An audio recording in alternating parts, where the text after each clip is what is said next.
My mother demanded I give up my dream job to take care of my spoiled younger sister. Instead, I quietly booked a one-way ticket to my new life, and left behind a letter that read, the text message from Mom lit up my phone screen at exactly 2:47 a.m. Come home immediately. Your sister needs you. I stared at those words until they burned into my retinas, my hands shaking with a familiar mixture of rage and resignation. My name is Adeline, and I've spent 25 years being the responsible one, the reliable one, the one who always comes running when called. Tonight was supposed to be different. Tonight I was celebrating landing my dream job, senior marketing director at one of New York's top agencies. Don't let her ruin this for you, Natasha said, sliding another glass of champagne across the table. We were the last ones left at the bar, our earlier celebration with colleagues having dwindled down to just us two. You've worked too hard for this.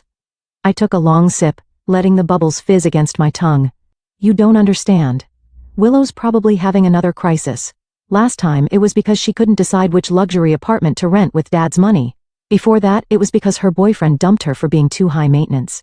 And your mother expects you to drop everything and fix it. Natasha's voice dripped with disapproval. That's what I do. That's what I've always done. I pulled up my mother's contact information, thumb hovering over the call button. Don't. Natasha grabbed my phone. At least wait until morning. But I knew better. The calls would keep coming and Mom's voice would get increasingly desperate until I gave in. I dialed her number. Finally, Mom's voice crackled through the speaker. Where have you been? Your sister's company is downsizing, and she might lose her entry-level position. She's devastated. I pressed my fingers against my temple.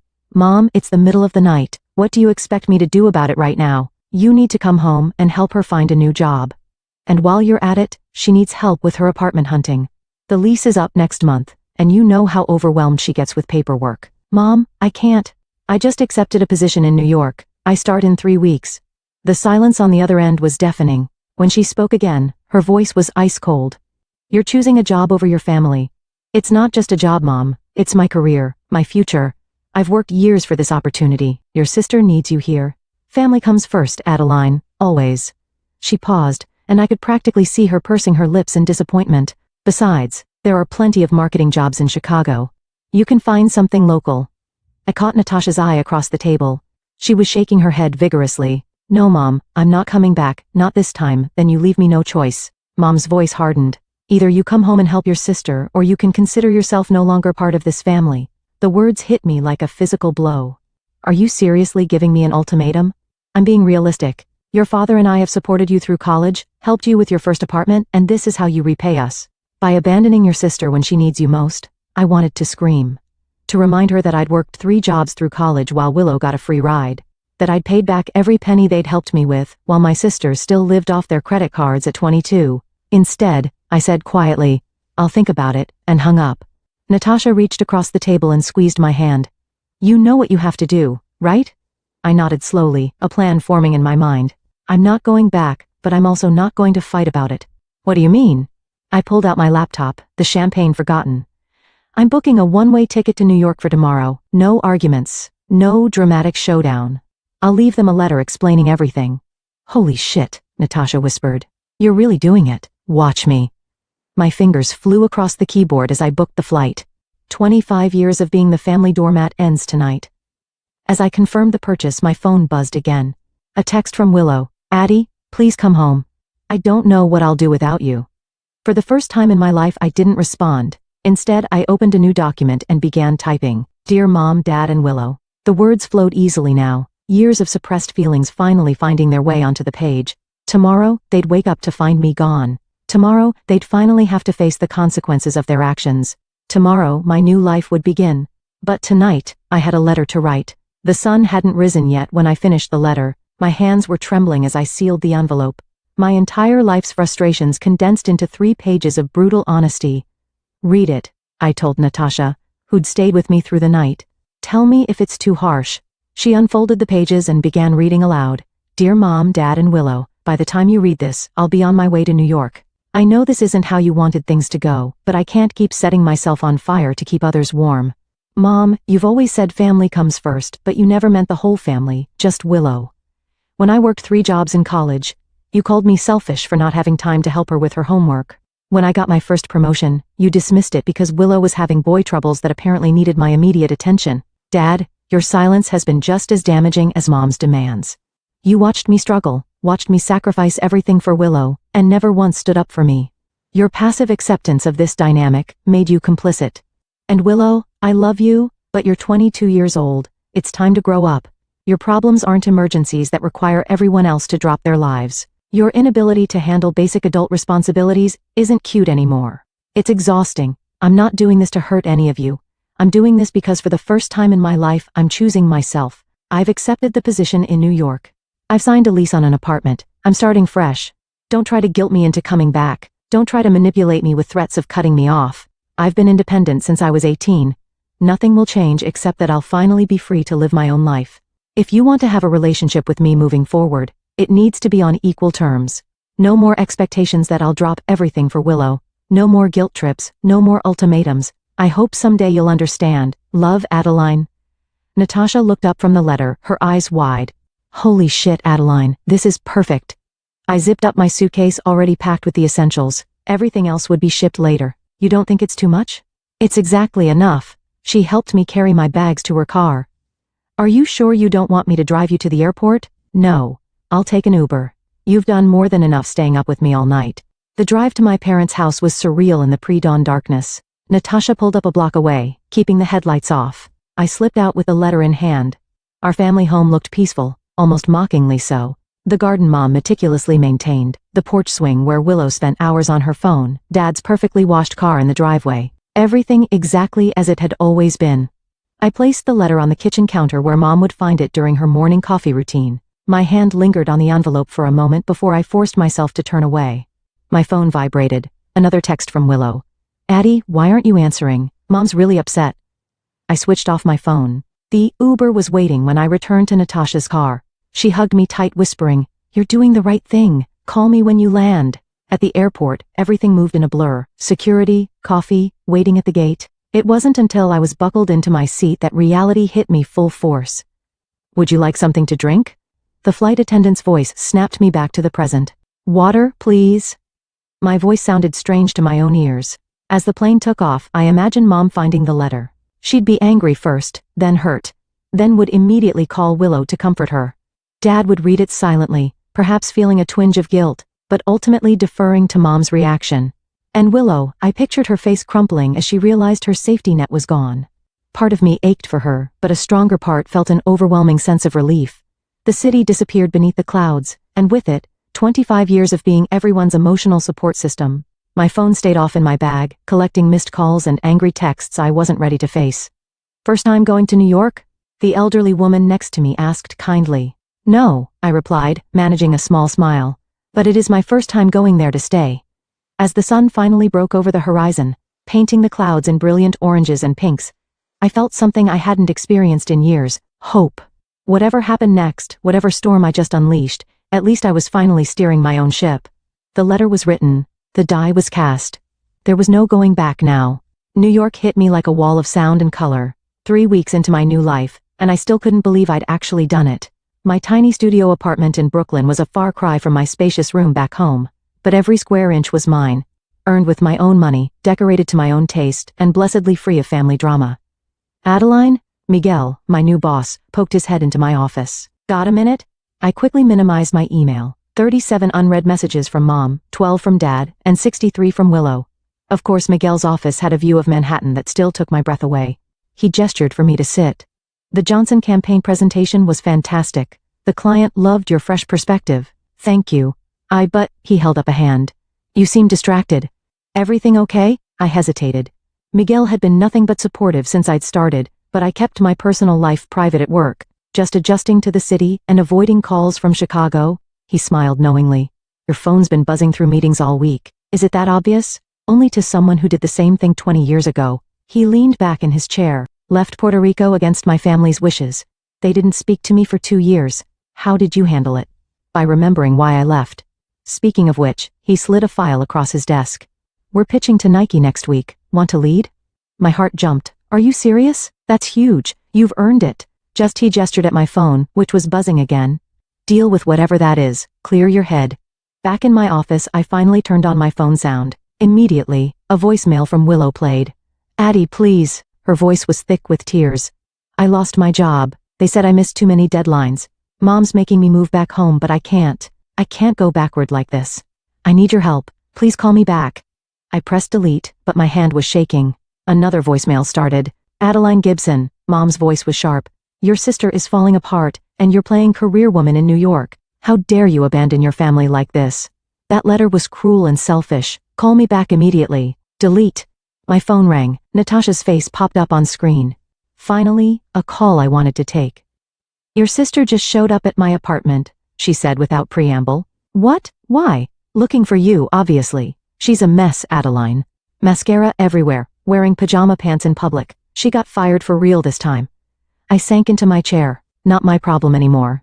I know, but Natasha hesitated. She said she's been having panic attacks. Maybe we were too harsh. We? I wrote that letter alone, you know what I mean? I encouraged you. Because you've watched me put my life on hold for them for years.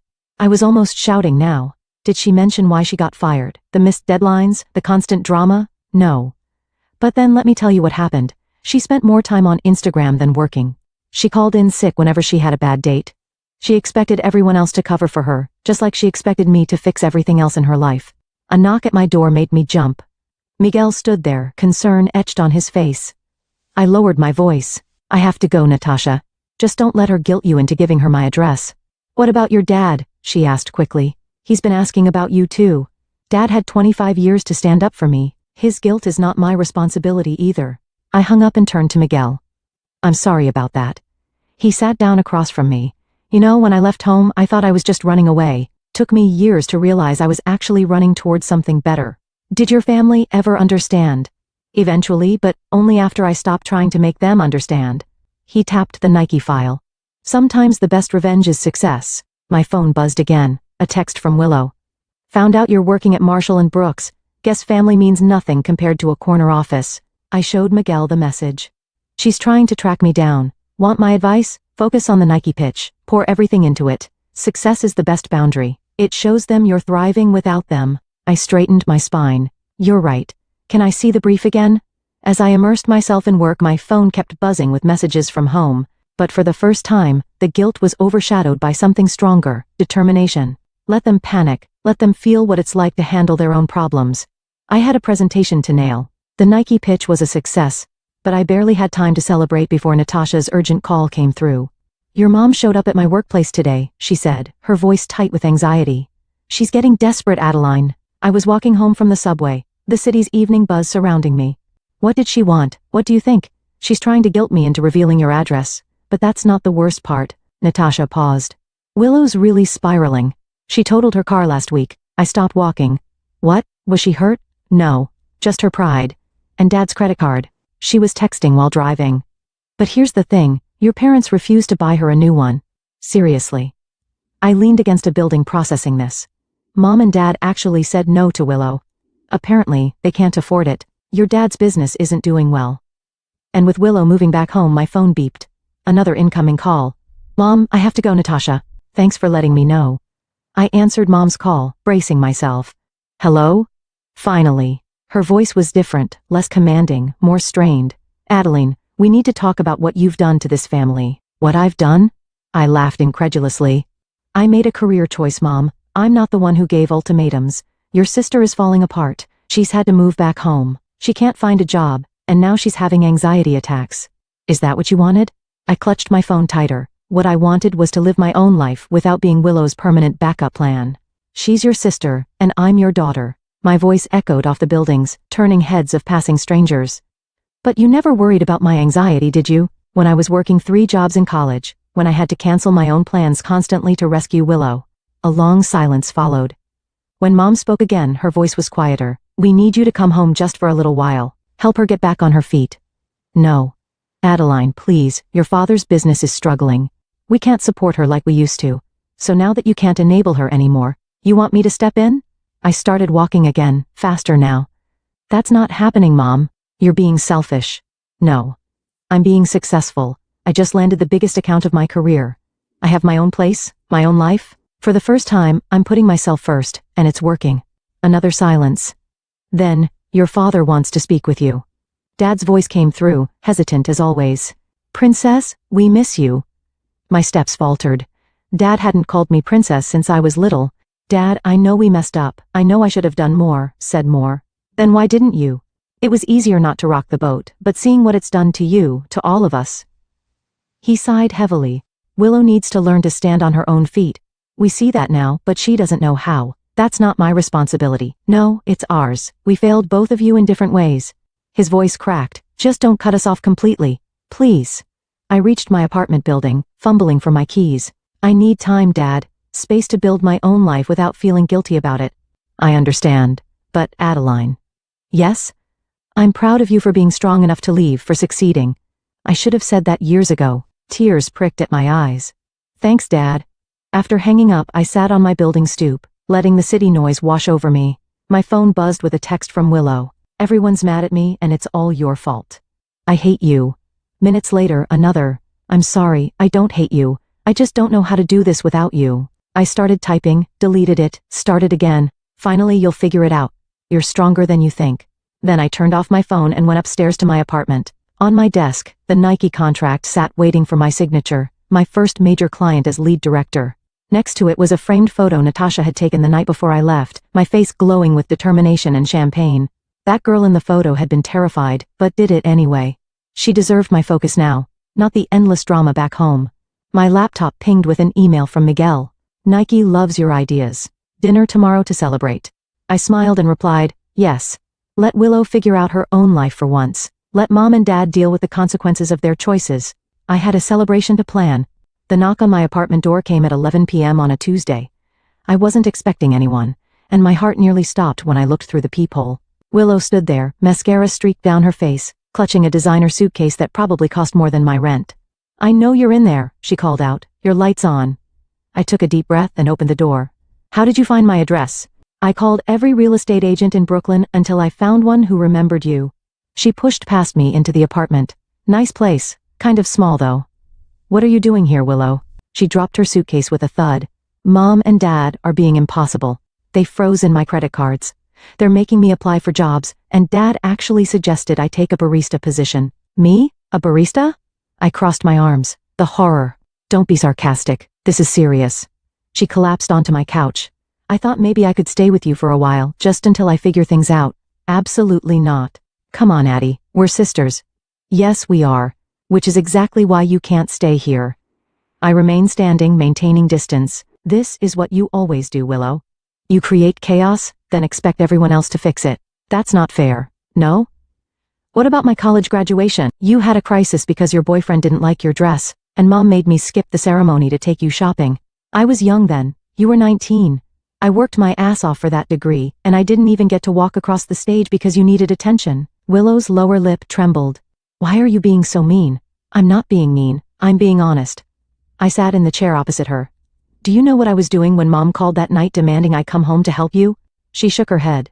I was celebrating landing this job, the biggest opportunity of my career, and Mom expected me to give it up because you might have to face consequences for once in your life. I didn't ask her to do that.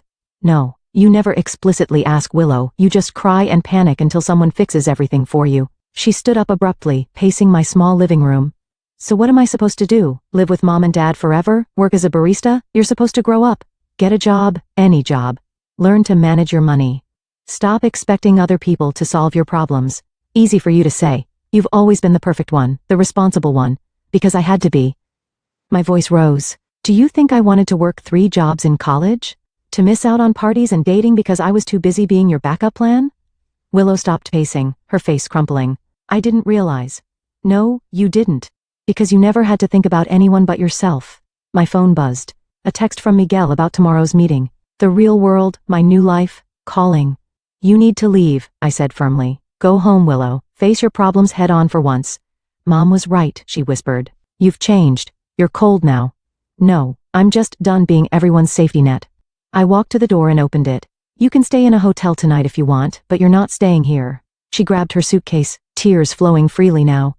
I thought you loved me. I do love you. That's why I'm not enabling you anymore. At the door she turned back. What if I can't do it? What if I fail? Then you'll learn from it and try again. That's what adults do. After she left, I sat on my couch shaking. My phone showed 3 missed calls from Mom already. Willow had obviously called her. I texted Natasha. Willow just showed up at my apartment. She replied immediately. Holy shit, you okay?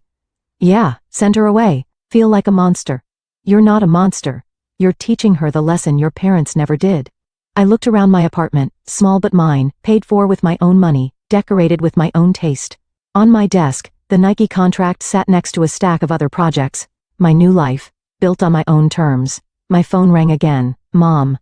This time, I turned it off completely. Tomorrow, I had a meeting to prepare for. Tomorrow, I would continue building my career, my independence, my future. And Willow? For the first time in her life, she would have to build her own future too.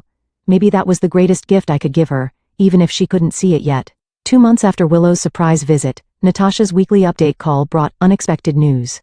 Your sister got a job, she said, the surprise evident in her voice. I nearly dropped my coffee. What kind of job? Receptionist at a dental office. And get this, she's been there for 3 weeks already. I sat down at my kitchen counter. You're kidding, nope.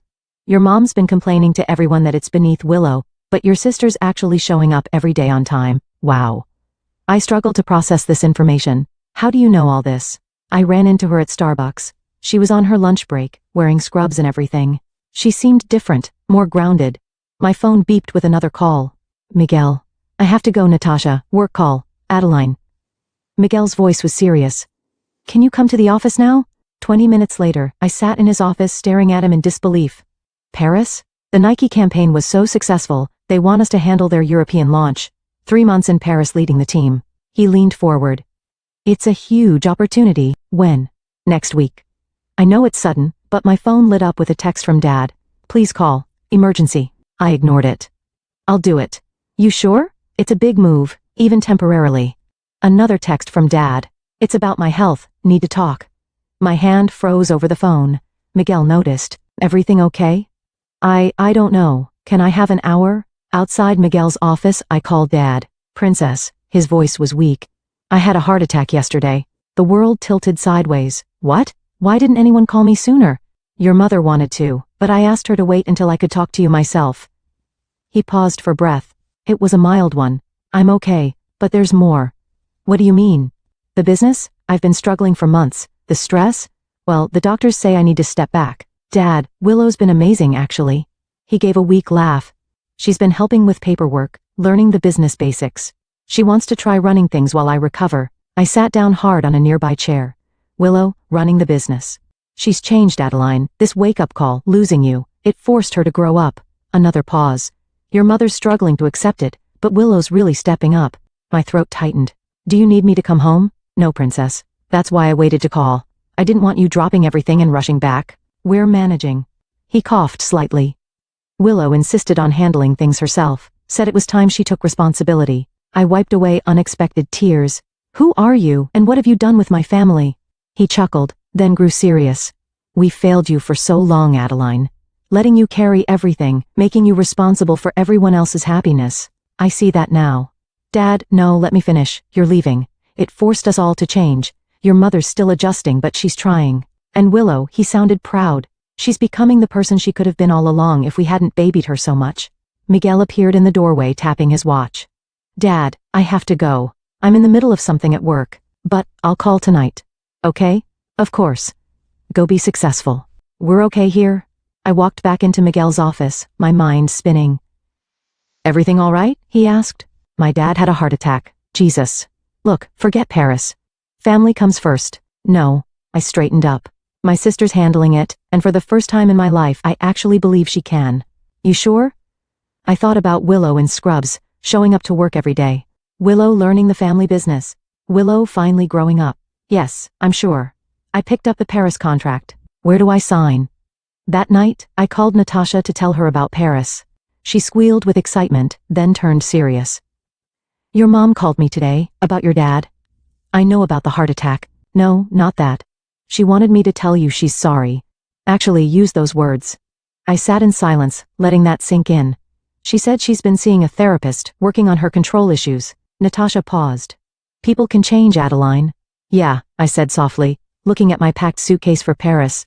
I'm starting to believe that. My phone buzzed with a text from Willow. Heard about Paris. Congratulations, I mean it.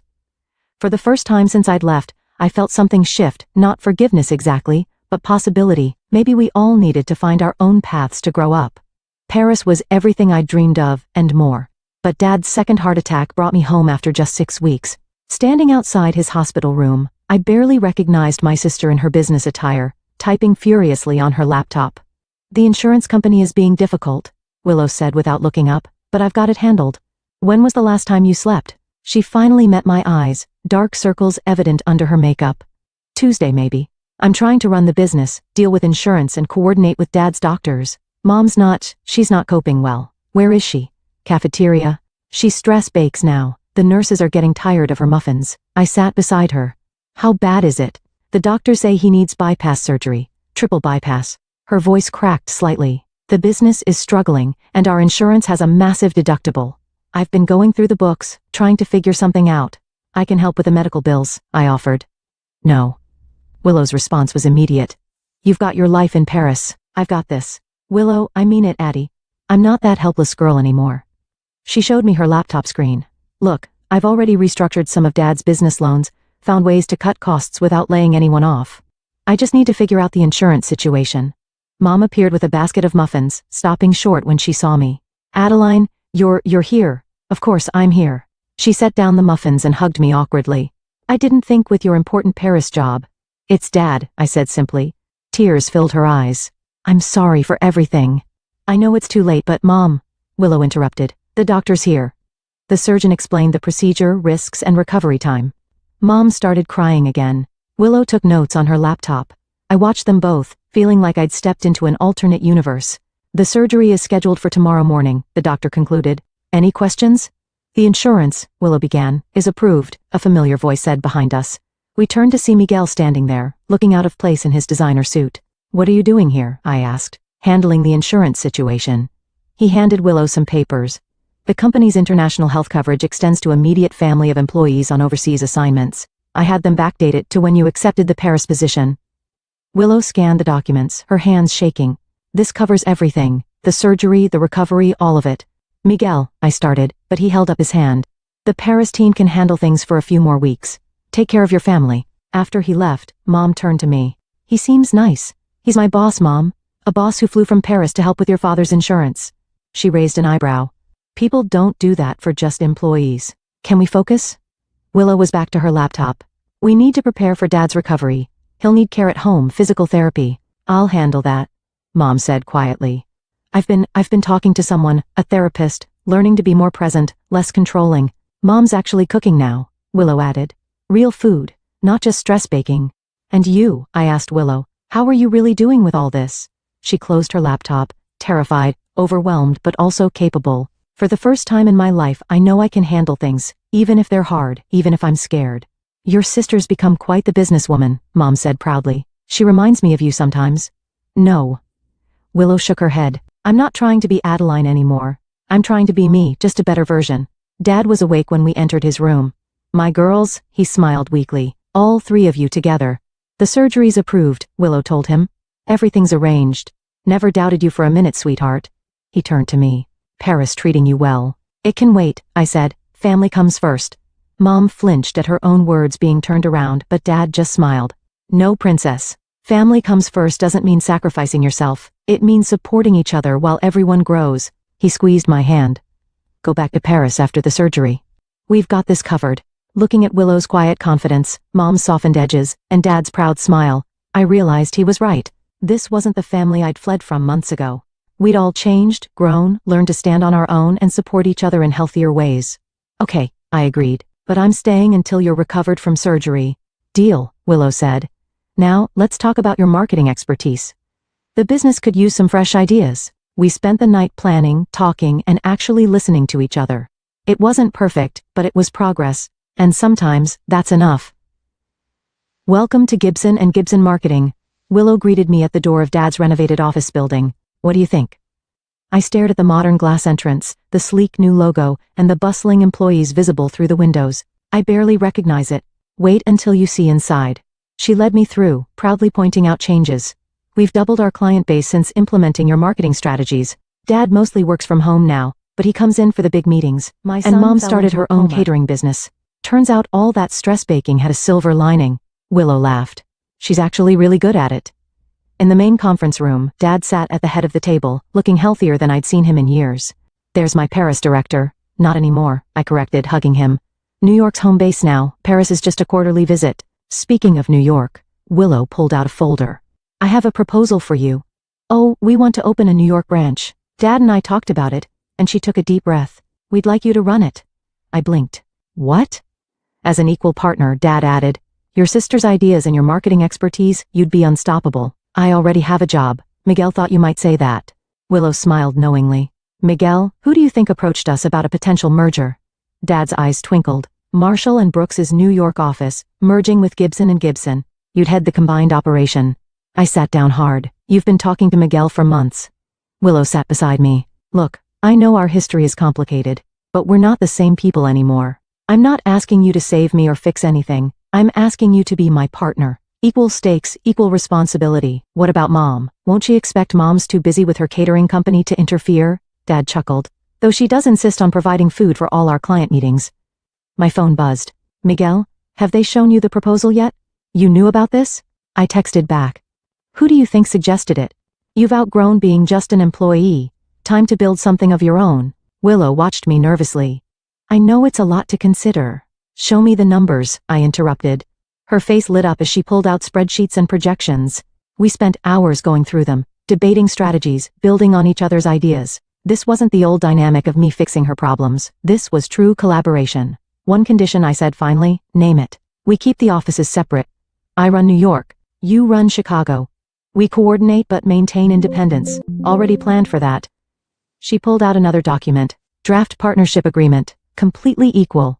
Completely independent. When did you get so corporate? When I realized I was actually good at it. She smiled. Turns out, I just needed to find my own path instead of being pushed onto someone else's. Dad stood up. This calls for celebration. Your mother's been stress baking all morning, waiting for an answer. I haven't said yes yet. Please, Willow scoffed. I saw your face when you were going through those projections. You're in. She was right. The numbers were solid, the strategy sound, and the opportunity perfect. But more than that, the dynamic felt right, equal, healthy. Mom was waiting at their house with a spread that could feed an army. Well, we're going to need a New York office warming party, I said. She hugged me, whispering, I'm so proud of who you've become, who you've helped us all become. Mom's getting sentimental, Willow Stage whispered. Quick. Someone give her something to bake. We all laughed naturally, easily, without the underlying tension that had marked our family gatherings for so long. My phone buzzed again. Miguel, dinner tonight to celebrate as your former boss and hopefully something more. I smiled, typing back yes to both. Looking around at my family, Dad healthy and semi-retired, Mom finding her own passion, Willow standing confidently on her own feet, I realized something profound. Sometimes running away isn't about escape. Sometimes it's about creating enough distance for everyone to grow into who they're meant to be. To Gibson and Gibson, Dad raised his glass, and to the daughters who made it possible. To finding our own paths, Willow added. To healthy boundaries, Mom said softly. I raised my glass, looking at these familiar strangers who had become the family I always hoped we could be, to new beginnings. And this time, I truly meant it.